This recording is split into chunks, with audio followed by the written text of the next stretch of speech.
আসসালামু আলাইকুম। প্রিয় ভাই ও বোনেরা, আজকের আলোচনার বিষয় ইসলামের সবচাইতে ভয়ঙ্কর ফিতনা দাজ্জাল। রাসূলুল্লাহ সাল্লাল্লাহু আলাইহি ওয়াসাল্লাম বলেছেন, হে মানুষ, আমি তোমাদের জন্য দাজ্জালের ফিতনা থেকে বেশি কিছু ভয় করি না। মুসলিম শরীফ। দাজ্জাল এমন এক ভয়ঙ্কর ফিতনা যার দ্বারা নবী রাসূলগণও তাদের উম্মতদের সতর্ক করেছেন। দাজ্জালের প্রতারণা, ধোঁকা আর ভয় দেখিয়ে মানুষকে ঈমানহারা করার চেষ্টা করবে।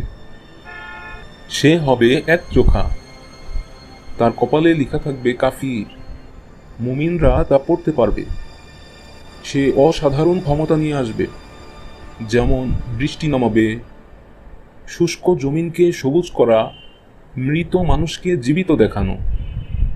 দাজ্জাল মানুষের সামনে জান্নাত ও জাহান্নাম উপস্থিত করবে, কিন্তু তার জান্নাত হবে আসলে জাহান্নাম, আর তার জাহান্নাম হবে আসলেই জান্নাত। দাজ্জালের সবচেয়ে বড় ফাঁদ, সে নিজেকে আল্লাহ দাবি করবে, নাউযু বিল্লাহ। সে বলবে, আমি তোমাদের রব, আমাকে সিজদা করো। যার ঈমান দুর্বল, যারা দুনিয়ার মোহে অন্ধ, তারা তার ফাঁদে পড়ে যাবে। রাসূলুল্লাহ সাল্লাল্লাহু আলাইহি ওয়াসাল্লাম দাজ্জালের ফিতনা থেকে বাঁচার জন্য কয়েকটি উপায় শিখিয়ে দিয়ে গিয়েছেন।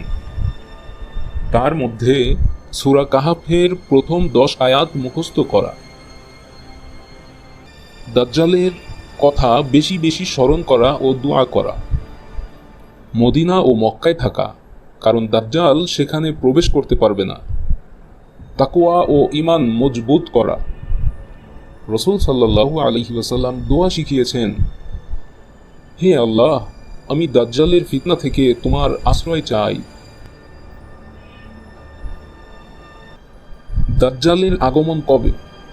ইমাম মাহাদির আগমনের পর পৃথিবীতে ব্যাপক ফিতনা, দুর্নীতি ছড়িয়ে পড়ার সময়। মানুষের ঈমান দুর্বল হয়ে পড়বে, তখন দাজ্জাল বের হবে। তার ফিতনায় কোটি